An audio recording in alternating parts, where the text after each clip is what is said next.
Hello and welcome. Today we're going to be looking at Victory Games, Vietnam 1965 to 1975, one of the classic victory games. This came out in 1984, designed by Mr. Nick Karp, who I'm told only designed 3 games in his life, which is amazing because this is one of the classics, a masterpiece of game design. So that's certainly unfortunate for us. So we're going to look at this today. Now, as you may be aware, this game involves a large investment of time. It's a large investment of time to learn the rules because the system is really unique. There are a lot of items in this game that you don't see in any others. So even if you're an experienced gamer, there's quite a learning curve. And of course, it requires a huge investment of time to play. A campaign game can take easily 20 plus hours, and you want to play it several times to learn how to do it. So that is a big investment of time, and you're probably wondering, is it worth it to invest all that time with all the hundreds of games that are out there? And my answer is yes. And we'll be talking about that and giving you a little bit of an introduction to hopefully making learning the game a little bit simpler. So what I want to capture here is just the overall system and the different mechanics, so you get a very clear idea of what it would be like to play this and how it works and see if it's worthwhile. Now, one thing about this game is there's a very active community out there.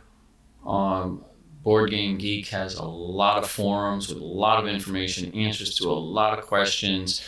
And one thing that's out there, there are a lot of variants. There are a lot of house rules, modifications to the basic rule system.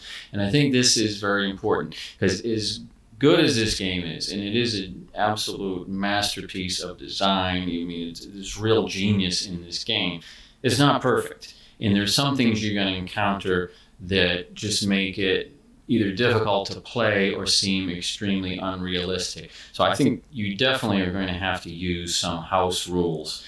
And in this video, I will point out a couple of places where I think it's just absolutely essential that you modify the rules here, or else you're going to get what is something that's very gamey. I'm going to be today using the Vassal module for this game, and this is one game that you're definitely going to want to play on Vassal for several reasons. First of all, this is a game that involves a lot of record keeping, which was always difficult to do when you had to do it with a stubby pencil. And the Vassal module is going to automate or at least assist a lot of that, and that record keeping is very important. Secondly, like I said, this is a game that takes a long time to play. So when you had to set this up on your kitchen table and try and get it through in one session, it could be kind of tedious. Now, thankfully, with Vassal, you can save the game anytime you like. You can pick it up, play for an hour here, half an hour there, so forth, and you don't have to worry about that. I can remember back in the 80s, I used to go through and write down in a notebook what was on every single hex, and then you have to go set it. It'd take you at least an hour to set it up. And so that's why this game I didn't get to play very much. Played through it like twice because of the incredible setup. So Vassal takes care of all of that. And lastly, of course, as I said, this is a victory game. And as you know, victory games are famous for making the best games with the cheapest maps out there. So if you don't want a big crease running through the middle of Saigon and your pieces sliding off in the middle of a battle, here you get out of that. Back in the 80s, I cut up all my victory maps and pasted them onto pieces of cardboard to make it easy, and then the glue kind of bubbled up and dried up, and so now I've got junky maps that are even worse. So you can take care of all of this, and you'll want to do this because, like I say, this game does take quite a while. As they say, this is the one game where you can play the entire Vietnam War in real time. Okay, so why are you going to want to play this game? We're going to talk about the good, the bad, and the ugly of this game. But first of all, I think if you're a wargaming enthusiast and you're serious about this, which you probably are if you're watching this video, I think you want to play this game just to appreciate what a real masterpiece of design it is. It's like the Mona Lisa of war games, and so just to play this and see some of the mechanisms that Mr. Karp designed in here, I think it's really impressive. And I think if nothing else, you'll be impressed with the game. You know, a lot of games, the more you play them, the more you notice the flaws in the game and the loopholes. This is one where every time I play it, I appreciate more and more just the mechanisms he's built in and the balances. And you know, there's a lot of things in the rules. At first, you wonder, why is this even in here? And then later on, you realize, hey, that's a great little touch. Secondly, he's done a fabulous job of capturing the nature of this conflict. Of course, Vietnam is not just a straight move and shoot game. It's not just straight ground combat. There's the political aspects, there's the population, the hearts and minds, and that's all mixed in here, but not in a way that makes it impossible to play. So some games put you in a position where you have to go out and attack the enemy, but then when you do, you get a big penalty because now you've just upset the populace and they don't like you. He's really done a lot of balance, and you can tell a lot of play testing went into this to get that balance right. I mean, yes, if you go on the offensive as the U.S. player, it's going to actually cause a lot of resistance. It's going to cause some bad effects politically and wear you down, but you can still try and balance that out. So as we go through this, I think you will see that it's actually really well designed that way.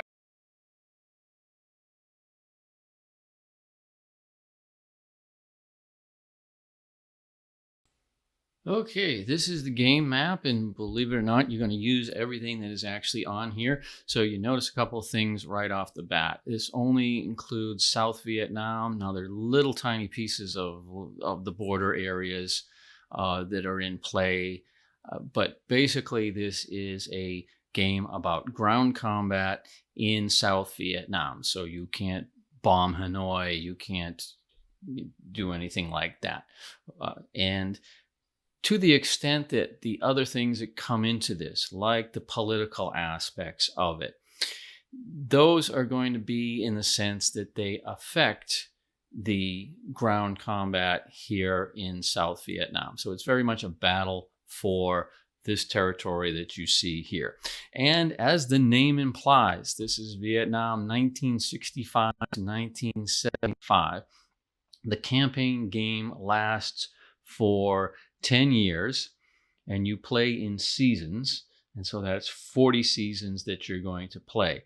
The game goes on until either the communist player, which they refer to as the NLF, the National Liberation Front, but to make it simpler, I'll call them the communist player. The game goes on until the communist player wins by either capturing Saigon or by capturing the majority of the population. The population is represented by 360 points, and each point represents, they say, about 50,000 people. And one side or the other controls that population. If the NLF gets up to 200 population points, or they capture Saigon, the game ends and they win. The only way that the U.S. player wins is to last 10 years without the communists winning. So there is no such thing as a quick victory in here. You can't go in and win this in 2 years, 3 years as the U.S. player. Even if you wipe every enemy unit off the map, which you may do at some points during the game, that doesn't end the game. You essentially have to hold on and keep South Vietnam afloat for 10 years. So you can see already the designer has some ideas on strategy that will work. The kind of strategy that General Westmoreland and the Johnson administration was pursuing in the early 60s, that's not even an option here. You're not going to have a quick victory. You have to hold on. Now, as simple as that sounds, there's only these two victory conditions. the campaign game doesn't have points or anything like that. In order to get to that point, a lot of other things have to happen along the way, and that's what makes this game interesting. Also, you can play either the campaign scenario, or there are individual scenarios which play out like 1 year of the combat and so forth. For reality, the only reason you'd want to play this game is to play the campaign. The scenarios are basically only there to teach you the mechanics of the game. They're not bad, but it's not really going to tell you who is winning the country. It's just going to show you who maneuvered best over a year's time. So you're not really going to pick this up to play the individual scenarios. It's the campaign game you're going to want to play. And as I said, that's 40 seasons, and it can easily take you over 20 hours. Now, the great thing is if you're playing this on Vassal, which you should be, you can save the game at any points you want. And so if things start to go wrong, you can go back to wherever you were. And I'm assuming if you're watching a video like this, you know about Vassal and have access to it. If not, it is a completely free program to play hundreds of war games, and definitely worth it. Is divided up into the various provinces, and these you're going to be checking every season, so you'll get very familiar with them. Now, it would have been nice if they had combined some of these smaller provinces down in the Delta maybe into larger groupings. Would have made it a little bit easier, but okay, malish. That's the way it is. And the provinces are ranked by the population. This is how many points they have. So these are very large provinces with 15 population points, and the smallest one has 4. Now, when we look at this closely, you notice there's a number here. This indicates what number of this population is under government control or supporting the government. So we can see in this province, out of 11 possible, 10 minus, okay, so that's a sliver less, are supporting the government. You look here, they have no support. And that essentially, this number, when it's computed, is going to come to somewhere between 0 and 360. If it goes under 160, then that means the NLF wins, because that means they have the other 200. And when they hit 200, they win. Well, how do they get there? They don't just get there quickly. These charts are off on the corner of the map. And this is another good thing. You're not going to accidentally knock the chits off and forget where they were because it's on the computer. And so these factors will all become very important in the conduct of the game. Okay, that's a little bit better view of it. 2 key factors in this game that really drive everything here are morale and commitment. And both sides have them. You don't see the communist side because it's on another chart, but they have the same factors as well. Now, morale, this is pretty obvious what this means. This is the will that the side has to stay in the fight. Commitment is a little bit of a misnomer here, because what commitment really refers to is the amount of investment that the side has already paid. Commitment is basically the points that each side uses to buy units, to buy replacements, to buy supplies, and to do various other things. And so these 2 dynamics are going to come together. The basic rule, most important rule in this game, is that commitment can never exceed morale.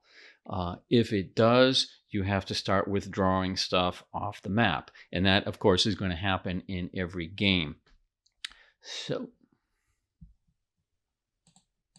the US player starts off the campaign game with 520 points of morale. Now, that seems like a lot when you look at what you can do with this. This is showing the cost of buying things. You can buy a battalion for 1 point of commitment, and it stays in the game until it's killed. So when you start off, it seems like the US has unlimited resources. And that's, of course, the way it feels. Now, what's interesting in this game, unlike other games, is it's not going to give you a chart of what units come on when. Like you get this reinforcement on this turn, and you get this reinforcement, and then starting this turn, you have to withdraw. You have to withdraw so many each turn. He doesn't do that. It's basically open-ended. What you bring on is based on the amount of points you want to spend. And when the US has to start withdrawing from the map, it's based on when you hit your morale limit. Theoretically, you could play through the entire game, all 10 years, and never have to do that. That's almost impossible. Generally, you're going to find that these two are going to meet right about 1970 or so. At that point, the US is going to have to start withdrawing, and the Arvin is going to have to be able to stand on its own. And as you would imagine in this game, just like in real life, using Arvin units is much more problematic. There's political issues, there are loyalty issues, there are effectiveness, you have ineffective units, and so forth. And so there is this balance. First of all, the US player has to balance between how heavy do they want to go in? Do they want to spend a lot of points at the beginning, or do they want to try and go light and stretch it out and stay as long as possible? Do they want to spend points on US units, which are going to be much more effective, or do you want to spend the points trying to build up the Arvin, knowing that they have to stand on their own eventually, and so forth? And so these are the things you get. Now, one of the downers of this game, of course, as I said, it's a long game, and you're going to have to play it a couple of times in order to really learn what these balances are. So the first time I played this game, I went in hard. I put in all the US units. Basically, when they came in historically, I had a lot of divisions on there. We killed a lot of communists and burned out really quickly. So by 1969, I had to start withdrawing, and the game was over very quickly because then the Arvin just got waxed. Then try playing the other way, pumping everything into Arvin and keeping the US out as much as possible. That led to a much longer game. They held out a lot longer, but basically eventually lost control of the population. So these balances are very finely tuned. And this one thing is you're going to want to play this multiple times in order to get the sense of these things. Where do you get these units? Right here. There's a force pool for each side. This is the US force pool. It includes every unit that ever was in the Vietnam War, plus the Allies. You have all the divisions up here, the separate brigades, and so forth. When are they available? They're available whenever you want to put them in. You could theoretically put all these units in at the beginning. It would just drive your commitment points way up through the roof, and it would be a pretty short game. You can decide which ones to put in when you want, in what measure, and you can basically decide at what pace you want to go with it. There's the same thing for the NVA, for the VC, and so forth. So there's no hard and fast schedules with this. You really make it up. The exception is the foreign units, the Allied units. There are some rules about when they come onto the game board. Okay, so this keeps it really wide open. You can explore a lot of different strategies and options. What about the other side? Well, here we go. This is the NLF. Now, this is not seen by the other player. Of course, if you're playing solo, you can see both of them. And they have pretty much the same kinds of things that are on the other chart.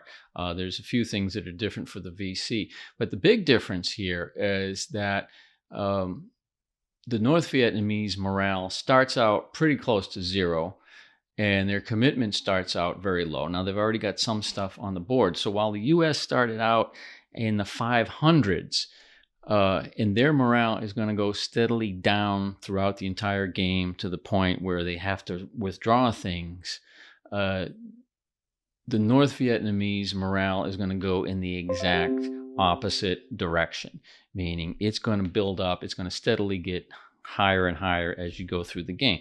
And this, again, is one of those things you have to play through it to really gauge at what level that is. So, by 1968 or so, it looks like the U.S. is doing phenomenal. Like, you have the game in hand, and then things start to go badly. Now, interestingly, how does the NVA get more morale points? Basically, their morale goes up as the U.S. commitment goes up. So the more that the U.S. pours into the war, meaning the more units they deploy, the more air power they deploy, the more they give to South Vietnam, that feeds a response by the North Vietnamese. So if you're playing the communist side, you're basically driven by how much they do. Like, you get your energy based off what the anti-communist player is doing. So if the U.S. goes in really hard, then that means the North Vietnamese morale is going to go way up really fast, and they're going to be able to respond really hard, really fast. If the U.S. is trying to play it slow and trying to minimize their commitment and stay in this thing as long as possible, then you're really limited as the NVA player. You can only bring in your forces slowly. Now, this thing is set up so that it's going to take off exponentially. Look, the North Vietnamese get morale just for having morale. So they are going to take off, but how fast they do that depends on how much we pour into this. And so definitely the designer has some very specific thoughts, I think, on the strategy that the U.S. and the Johnson administration pursued. The idea of showing resolve and going in, hitting them hard, and breaking their will works exactly the opposite way here. So I don't think General Westmoreland would have liked this game if he knew about it, but this game is based on a very definite take on the way Vietnam was fought and the way it should have been.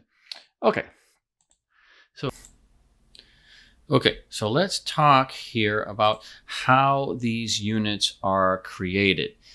Now, for the North Vietnamese and the U.S., it's pretty straightforward. You just spend commitment points, and it works exactly the same for the North Vietnamese as it does for the U.S.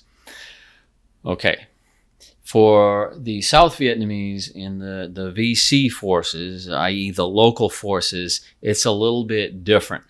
Okay, so we're going to look at the VC for an example, but it's similar. You see the South Vietnamese have a similar chart of what they have to spend.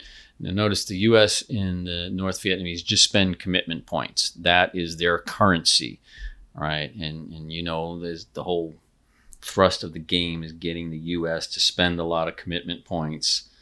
That's what grows the communists, and then getting them to max out their commitment points. So they have to get out of the game. Okay.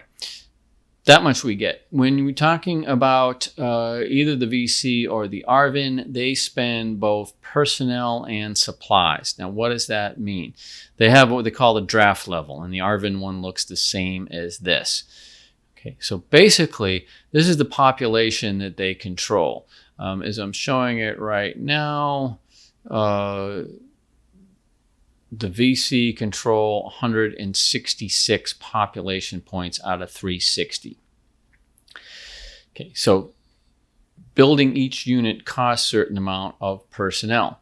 Okay, so if, for example, I want to build a battalion, I have to spend 1 personnel point, meaning I draft 1 point of personnel. Now, as we said, population, each point represents 50,000 people. You're not drafting 50,000 people, but you're basically drafting, out of what you would need of 50,000 people of population to get a battalion's worth of soldiers. Okay, so basically it's pretty simple. The draft level can never exceed the amount of population that you control. Now, during the game, the general thrust is going to be the VC control of population is going to go up. the ARVN control is going to go down. Now, if it goes down too far, they lose the game. But also, as it's going down, that means fewer and fewer units they can support. Okay. Then they also have to spend supplies. Now, the ARVN, the VC, basically gets supplies sent to them from the north via the trail or infiltrated by sea. And there's some rules on this of how much it costs, but the North spends commitment to send supply points to the South, and that's what they use to buy their units. Now, then the same thing, the U.S. sends or purchases supply points for the South Vietnamese. For every 1 commitment point we spend, they get 7 points of supply. Okay, they have to get the personnel from their own population control. So we can see there are 2 dynamics there. One is eventually you're going to run out of population to draft from, and then you're in trouble. 2, you have to keep the supply going down. Now, the difference between them, and this of course reflects the reality, is the VC are almost certainly going to use up all their draft by about halfway in the game. Only on the communist side, the North can spend points. It says to raise the VC draft. That's not really what you're doing. What you're doing is sending them personnel points down here so that they don't have to, they don't have to expend personnel that they don't have. It's going to hit a point for sure where they're going to run out of Southerners, and all the new VC are going to be coming down from the north. And what this represents is, as the war went on, the VC units were full of Northerners who were just sent down the trail. This doesn't happen on the South Vietnamese side. When they have drafted all their population, then they've got a problem. The only way they can do that is to fight with what they have. And so this is where damages to the ARVN and VC units come in. As we said, from the US and the NVA units, that causes a loss of morale. In the case of the US, for every US unit that's killed, it's a big loss. It's a loss of 3 morale points. For every 5 battalions killed on the other side, it's a gain of 1 morale point for the US. Where it comes into play for the ARVN is units that are killed on their side obviously have to be replaced with new units, and that's going to cost supply points in draft points. Now, the US can send them the supply points, but not the draft points. Okay, so they're going to get to a point, it's possible they get to a point where they have run out of population to draft. Their losses have been so heavy that they can't replace the losses. And so that's how it really hurts the South Vietnamese. So see, all these dynamics are coming into play, and that's the great thing, the genius of this game. It's the control of the population, the morale, the expenditure on all the different types of units and so forth, but then the amount of draft, and all of these things you have to balance, and you have to play it several times to really get these balances. But that's pretty much the way the dynamic goes. The more the U.S. commits, the faster the morale goes down. And it's exactly the opposite for the North Vietnamese. The more the U.S. commits, the more their morale goes up, the more they're able to commit. And so those 2 dynamics are going through everything. And that's important because when you read the rule book, you read the instructions, they reference commitment and morale all the time, over and over.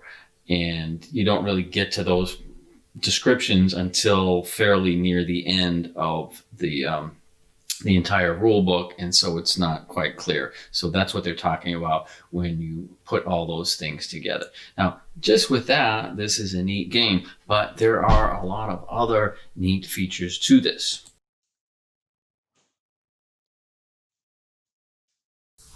You also have to deal with the South Vietnamese politics in this. Now, there's not a lot of political maneuvering in here, so you're not going to come in and do a whole lot of that. But it's basically how politics is affecting the entire war effort. But there are some neat dynamics. So let's look at the politics part.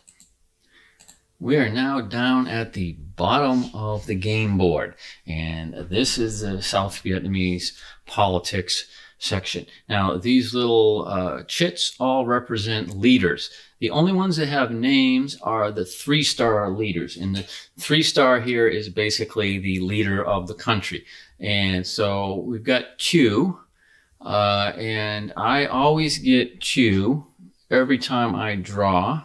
He's the worst leader in this, so there may be some debate about that, but obviously Mr. Karp did not think so. I'm no fan of Q, but I always get him. Now, the significance of these numbers here, this -3, this is his effect on South Vietnamese morale throughout the game. Now, -3 may not seem like a lot, but to bear in mind, the South Vietnamese begin with 65 morale points. And as I said, you check this 4 times a year, every season, over the course of 10 years. Okay, by himself, just Q being there is enough to sink the entire morale down to 0.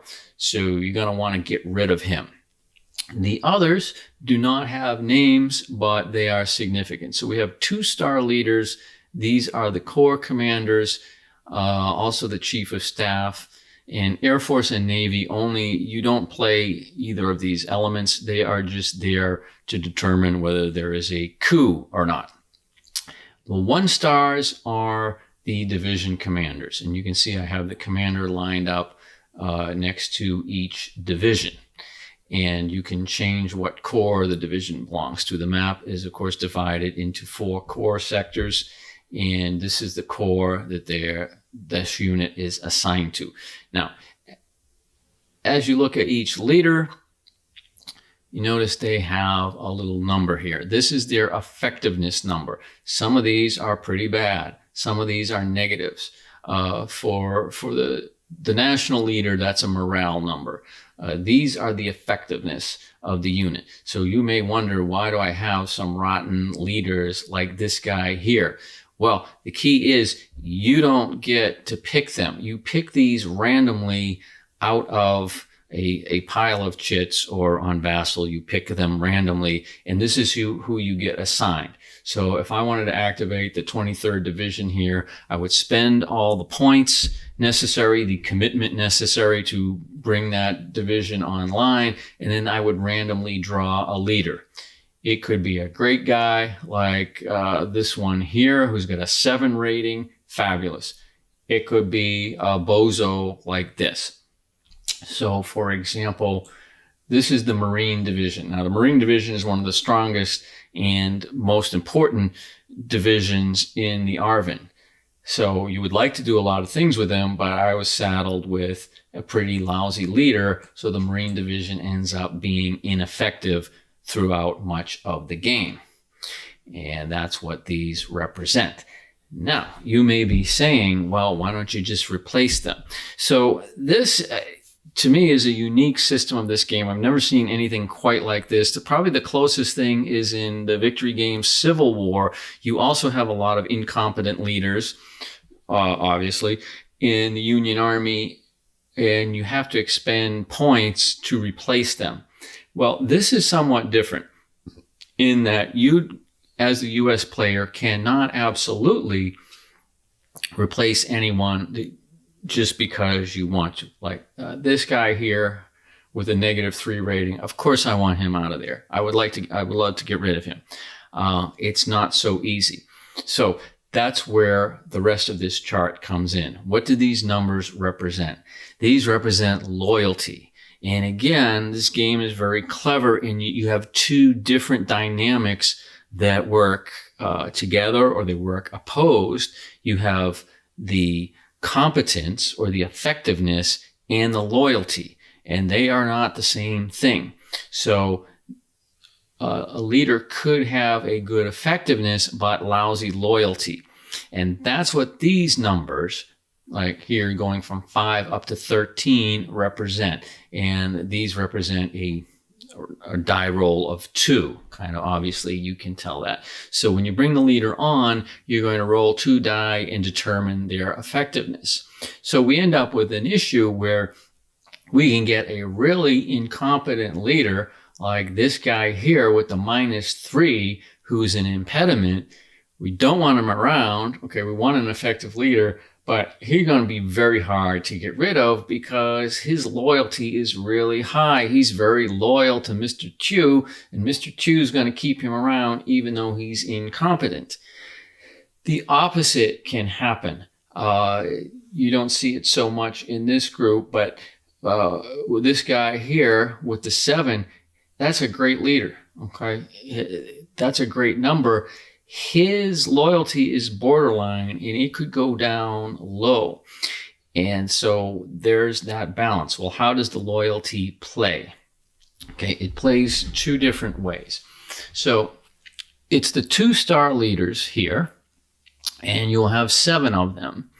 They're going to determine whether we have a coup or not. And you can see coup, wavering, and pro-coup and not. If we end up with more pro-coup leaders, then we get a coup and Mr. Chu gets overthrown. So how does that work? Essentially, there's going to be a die roll, 2 die roll, and everyone who is above that number is loyal. Everyone who is below that number is pro-coup. And if you're right on the number, it's what you call wavering. And by wavering, it just means you're not going to count. So as you can see in this particular case, we've just thrown a die roll and it has come out equal to 9. So that means this person here, this 2-star general, he's got a loyalty of 9 at the moment. So he's wavering, meaning he doesn't care. He'll go either way. Coup, no coup, whatever. Okay. These 3 here are below the 9. That means they are pro-coup. They want to get rid of Mr. Chu. These 3, even though they've got 2 of them are pretty lousy, they got pretty lousy scores, they are loyal. They're sticking with him. Okay, so that's 3 versus 3 with 1 abstaining. This means we don't have a coup, but we're drawn. And so if it's equal, that means the government is unstable. And if the government's unstable, then that's going to give you a bunch of bad modifiers to a lot of other die rolls. Okay, now, you may say in this case, since 2 is really costing us a lot, with him costing us -3 morale every turn, we definitely don't want to keep this guy around. We would like to get rid of them. So the U.S. can actually try to influence this. And so the U.S. can try and inspire a coup. Now, as you know from history, they did that a lot. In 1965 alone, we did this quite often. Okay, so what happens in this case, you roll 2 die, but then add a score of 2 to it. And then, like, if I had done that in this case, we would have gotten an 11, which means we would have had 2 wavering, 5 against, 2 would have been out. Now, the funny thing is when you throw a coup, you take Mr. Chu out, but he goes back in the mix again. And so, as I say, I always draw Chu. I don't want to, so I actually did throw a coup against him, and he came back out again. And all that does, if you do a coup, it drives the morale down, and we keep getting this guy. But you can get a better leader. Key is a -2. Big Min is a -1, although he didn't have much time in government. Apparently, the designer had confidence in him. The best leader you can get, the only plus leader, is an unnamed leader, meaning this is the person we never found, but who was supposedly out there. Okay, so that's one thing. That's where the 2 stars come into. The other thing that they do is they determine effectiveness. So for effectiveness, we roll a 6-sided dice. And now, if you're a division commander, like say this person, for example, he's commander of the 2nd Division, which is in 2 Corps. Okay, so he's a -2. The 2 Corps commander is a 1. That's a -1, putting them together. Now, just with that combination, they're never going to be able to beat a regular 1-die roll because it has no negative numbers on it. But again, this guy's a problem. I would like to get rid of him. I can't at the moment. This division is almost always going to be ineffective.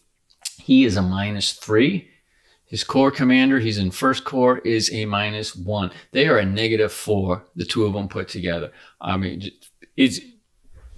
there's no way you're going to be able to roll and have this division be effective. So you may ask, what happens to an ineffective division? Why do we care? Well, it doesn't mean that it does nothing. This is the 1st Corps area. And you can see I can change the effectiveness with a click. These ones with the little red boxes, they are ineffective. And that means everything in 1st Corps, all the ARVN units are ineffective. Now, we can't use them to go on search and destroy missions, which search and destroy is the way you attack in this game. So they're not going to be able to attack anything, but they do defend. And so basically what they're going to do is sit here and defend. They will defend normally. So if the NVA tries to attack them, they can defend, but I can't send them out here trying to hunt down the enemy. So they're kind of useful, but you end up with a lot of ineffective units. That means the enemy can move around them. But this is the problem you have. So if you're dealing with ARVN units, you get things like this. You have to deal with this sort of headache, which you don't have to deal with. I mean, this doesn't happen to any other faction in the game. But again, you as the US player have to build up the ARVN so that they can stand on their own, because you know you're going to have to withdraw the American units about mid-game. And so it really captures what was going on here. Well, how do we get rid of these guys? You notice there are 2 zones of shading. There's a dark gray and a light gray. Later, their loyalties will go up and down for basic things that happen during the game. And so this person may move down, he may move up. When they hit the dark gray sector, that means the US player must attempt to replace them. And you roll a die roll. Now you see, even with that, most likely you're not going to replace them. All that's going to happen is if you try, and you have to try, you're just going to tick him off and his loyalty is going to go down 1 more. And so this means for a leader like this guy, commander of the 18th Division, he's got a rating of 2. That's not bad. I would like to keep him around, but he's obviously got some issues with Q. He's not loyal. He's eventually going to get sacked, and we could get someone who is worse.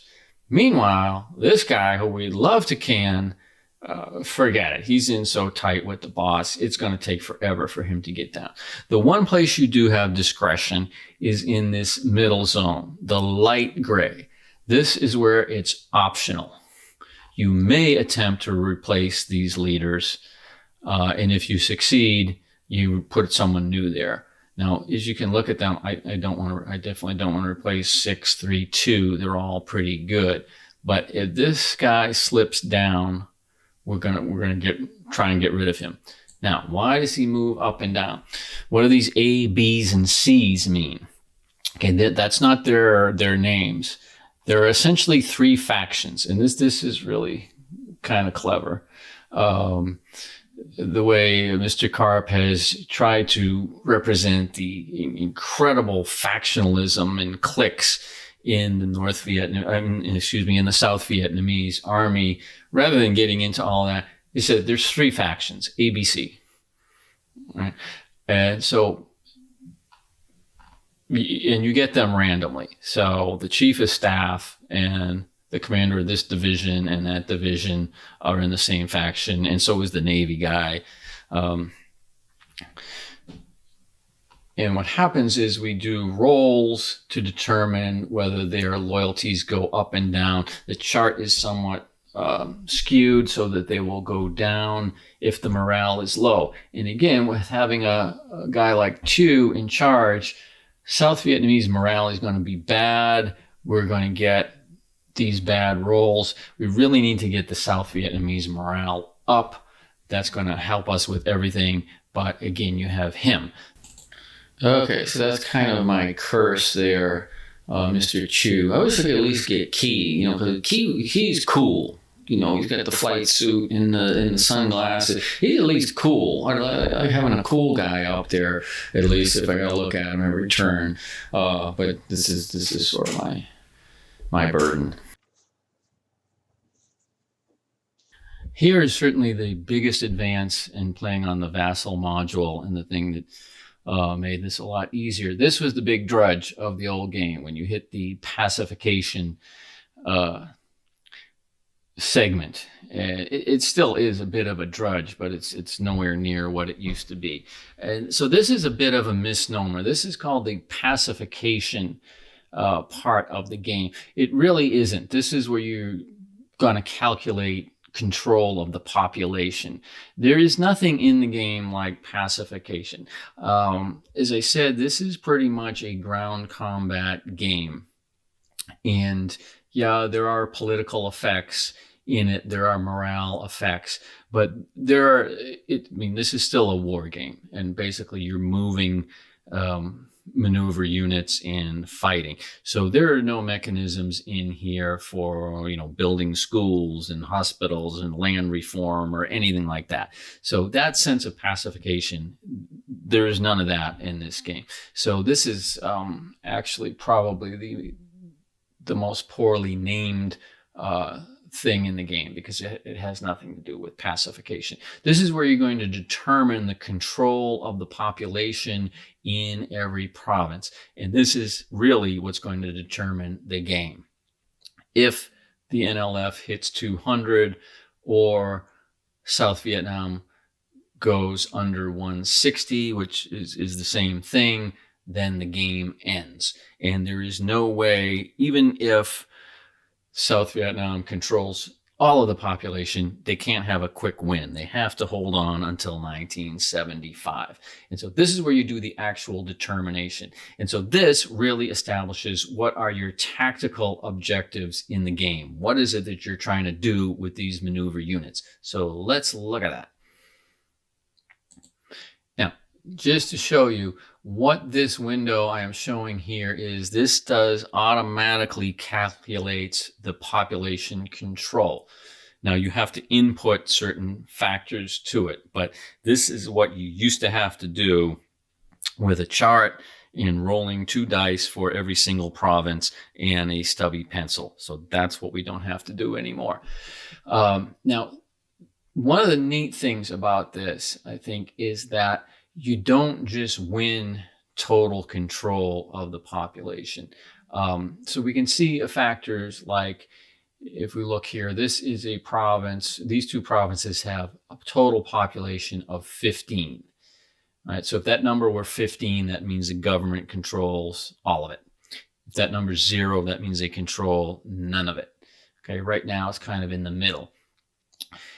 Now, even if one side goes in and captures everything in the province, captures every hex in the entire province, that doesn't mean that they get all 15 points. And so what the designer has built into this is it's a gradual thing. And so, yes, you can control the entire territory, and that means your control of the population will probably go up, but getting that number to go up by 2 is that's a really great turn you had. And you calculate this every season, 4 times a year. If you get that number to go up from 6 to 8, that's a really great season. That means you captured a lot. And so it's a long-term process. It also works the other way, meaning if the VC controls most of the territory, then the government control of the population is going to go down every turn. Even if they just hold on to the same stuff they get, the VC share will go up and up. So, as we know, the goal of the game is for them to hit 200. Well, once they get to like 190 or so, all they have to do is hold on to what they've got. And every turn, it's just automatically going to add, and they're going to win. It's the U.S. forces are going to go out and have to drive them out of the territory. Okay, so with that said, let's show how you do this, and this really determines everything you're trying to do on the battlefield. These are the die roll modifiers. Like I said, every province is determined on a die of two die 6 are rolled. These are the modifiers. This is the most direct influence that either side can have. So what the communist player is trying to do is grab as many of these things as they can. Again, it doesn't give them control of the population. It just gives them better modifiers, so they have a better chance of getting control of the population. Now, we'll take a look at this. Okay, so every single province in here is reflected, and you are going to get very familiar with where they all are. And this is where you're going to wish that a lot of these provinces down in the Delta had been consolidated, because that part gets a little bit tedious. And it took me the longest time to figure this out. You click on these to add the modifiers. But this shows you what the communist player can get. They're not points. These are not victory points. Now, if you're playing one of the shorter scenarios, these will be victory points. But this is basically you trying to influence the population controlled die roll. Now, it's pretty neat in the sense that this is a cultivated hex, and like rice paddies. So every cultivated hex they control, they get a point. And let me show that, actually. So here's the map. These are cultivated hexes here. So like if this VC unit is sitting on a cultivated hex, that's 1 point. Okay, that's 1 point that they would get. If they're sitting in a city, they get 2 points. Now it doesn't matter. I could have 10 VC units in that city. They only get 2 points. And this is an interesting thing. There are no stacking limits in this game. You could stack up units to the ceiling. Okay. But these particular spaces, now this reflects, this is a provincial capital, this is a larger capital, and this is, of course, the national, this is a regional capital. This is a major city, excuse me, someplace like Da Nang or Hue. They get 2 points for every unit in the capital. So here you can really stack them up. Okay, this stack of VC units here that is sitting in Toi Hua, they got 4 units in there. That counts as 4, as a -2. Now the most you can have for a roll modifier is -16. And so as the VC or NVA pile a lot of units onto capitals, they can hit that in a province, and they do. That province is going to go down to 0 pretty quickly.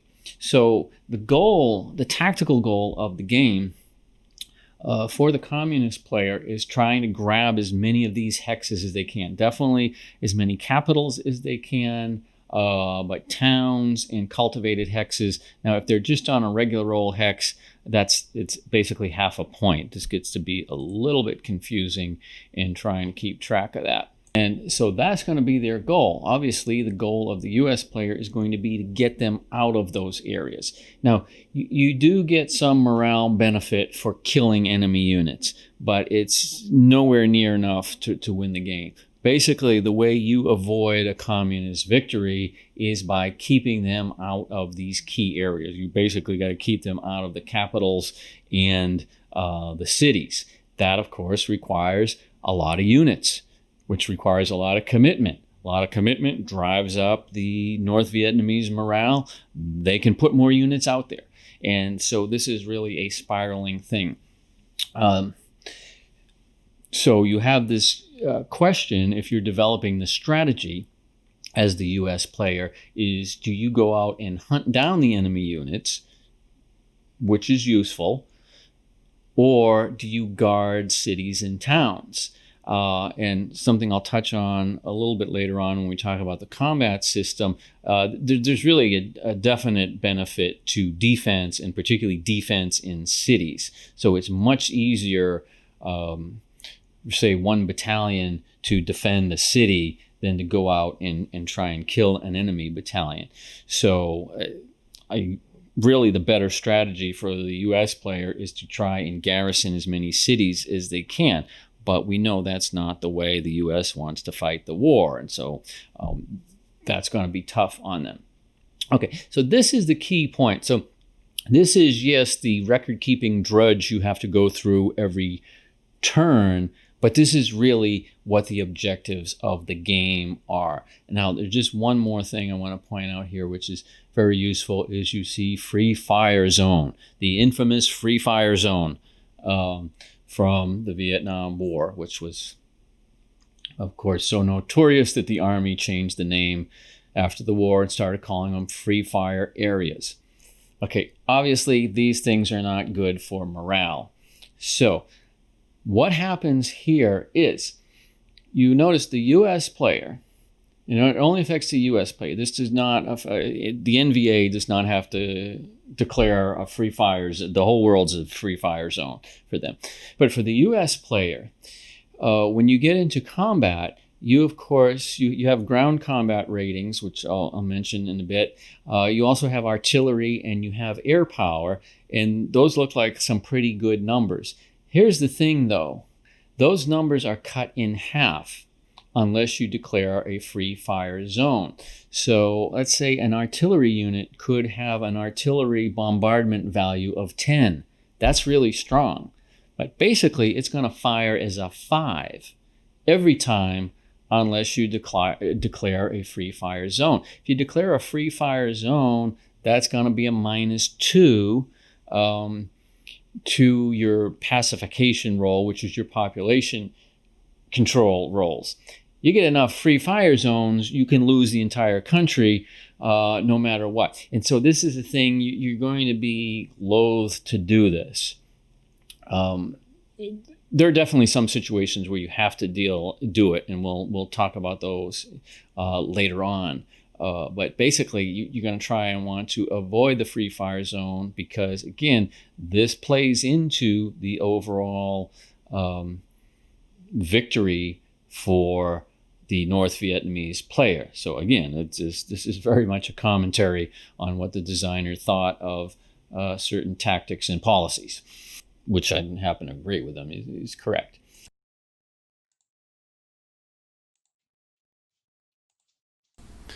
Okay, now we do have bombing. Of course, this is the Vietnam War. You got to have bombing, but it's very abstracted and a minor point. So you can bomb the North, quote, in general, or you can bomb the Ho Chi Minh Trail, and that's as specific as it gets. On the map, you see it doesn't go up into North Vietnam, so you can't pinpoint, I want to hit this, that, or the other thing. Not at all. What you do is you assign some of your air points. So air points are things that we buy.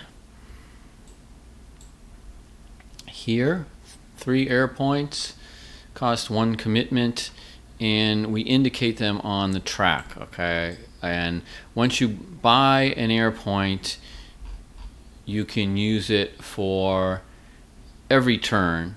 It's like if you bought an artillery unit, basically, except if you take losses, which is one of the things we'll mention here. Okay, so you can allocate some of those points generically to say I'm bombing the north, and the roll is resolved here, and it determines how much of an effect it is. So it's a very abstract thing. You only do it during the seasonal interphase, 4 times a year, and it's pretty minor. So essentially what we do is we take the number of air points that you assign, and you have to assign a fairly large number if you want to get, like 30 or so if you want to get some result. And we cross-list that with the air defense level. So just like the US player buys air points, the North Vietnamese player buys air defense. And so that's going to ratchet up the costs of this. We roll a die and we figure out what the losses are. Now there's 2 types of bombing: restrained or unrestrained bombing. And we've seen the documentary, so we get the idea of what that is. This tells the losses that the North will suffer in terms of commitment points. Okay, so basically, and this depends on the health of the Ho Chi Minh Trail here. This indicates how much supply they send to the south for every commitment point. So right now, this is where you start. Okay, and you see the 9 here. This means for every point of commitment that North Vietnam spends on the trail, 9 points of supply go to South Vietnam, and they can use those to buy units and replacements and so forth. Okay, so that's a pretty good amount. Now, these hits that they take are going to reduce the number of commitment points. So, for example, this is our North Vietnamese chart. It's separate because the US player can't look at it.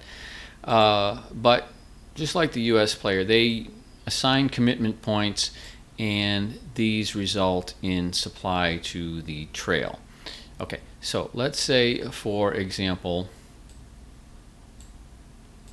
I want to send supplies down to the south, and they're going to need this.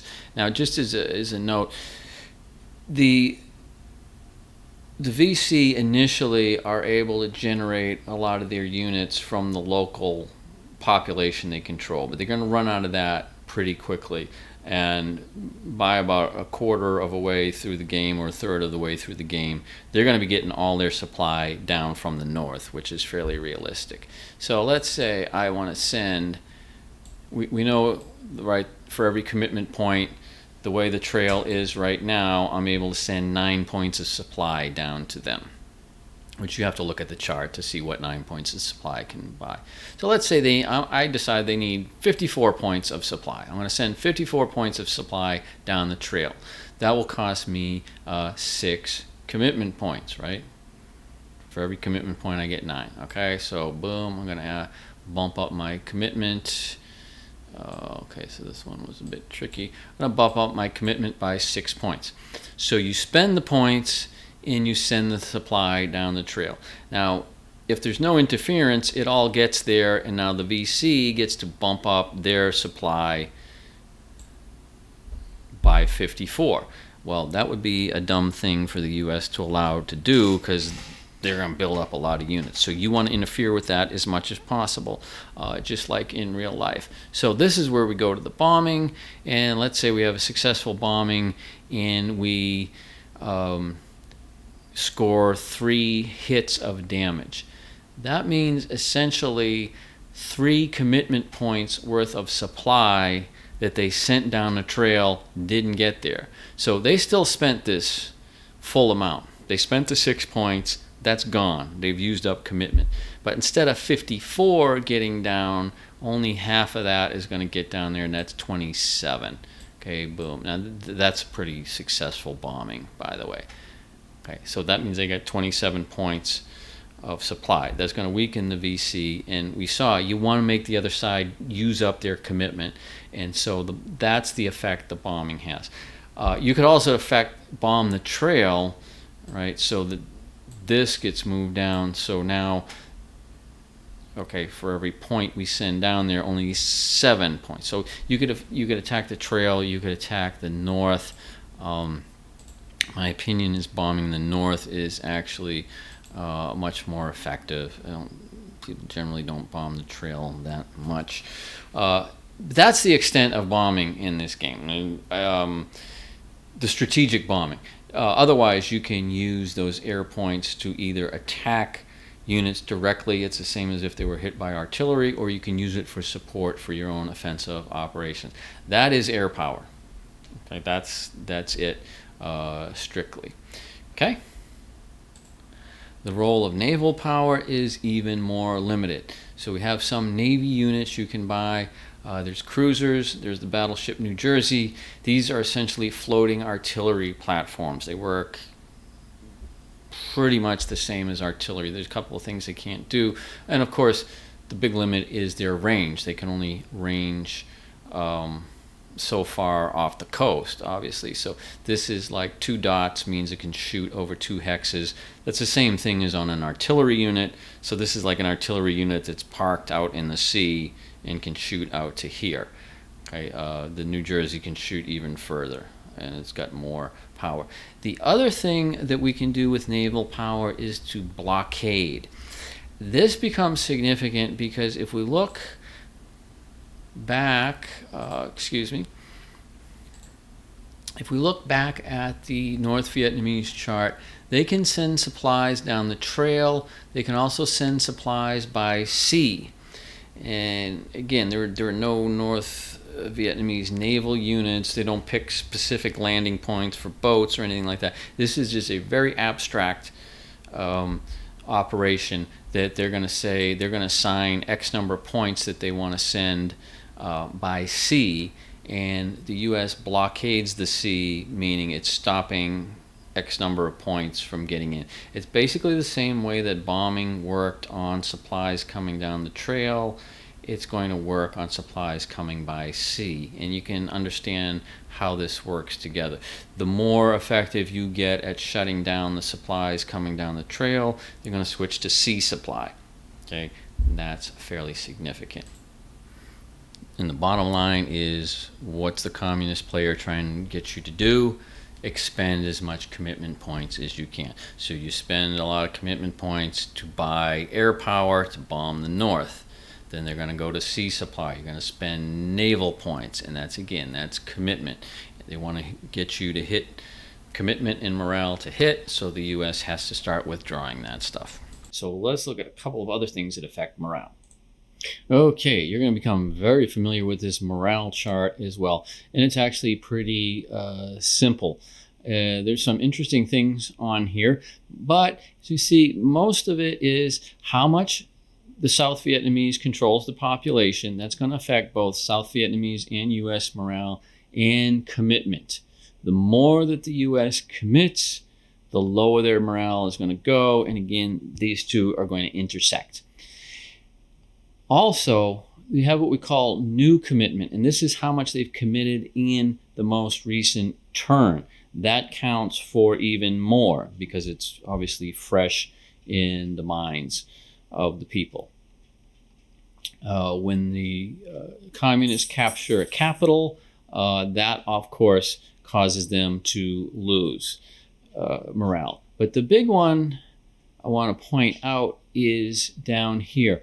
You can make morale by defeating enemy units. But if you look at this, the U.S. player gets 1 morale point for every 5 enemy battalions you destroy after the 30th. The first 30 don't count. And then you get 1 point for 5. Now you will definitely hit. You will definitely go over that 30, and you'll actually get a fair amount of points for that. And so that's just a bad thing. South Vietnamese losses don't matter. The only time they matter is in the sense of that's a unit that's lost and has to be replaced. And similar thing with the North Vietnamese unit. But notice this, -3 points for any U.S. counter, any U.S. unit that is eliminated. Now that's not this is a case where US means US. It doesn't mean the US player. Minus 3 points. That is obviously the psychological effect we know of flag draped coffins coming home. That's the biggie that is going to kill morale. Notice when you put these two together, that means 15 battalions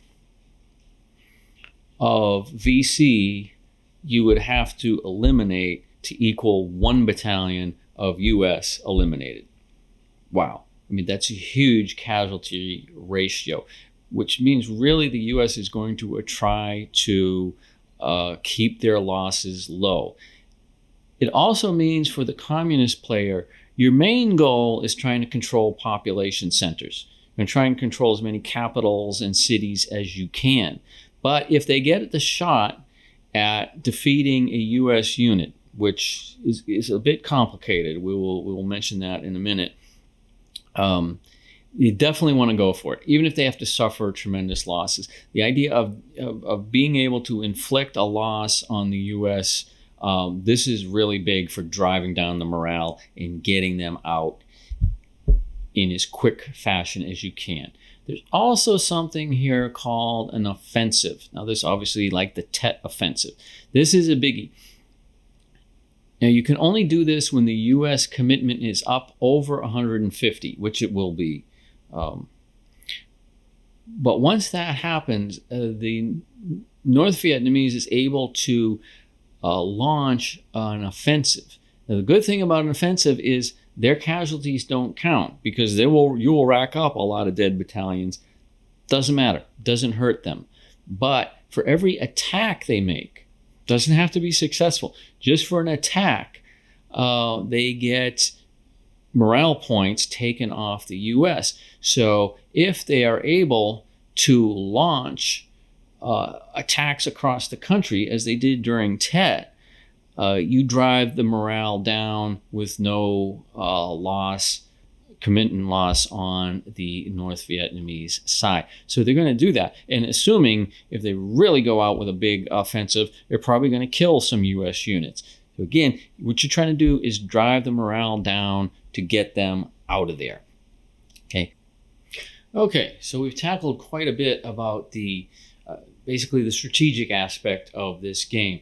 But one of the things that is really impressive out of many things in this game is that there's an incredible amount of detail, not only to the strategic game, but also the tactical game. It's one of the things that makes it sort of a steep learning curve to learn the rules for this, because not only are there all these rules about commitment and morale and population control and such that we've discussed, but actually the mechanics of combat are different than, at least that I know of, in any other game.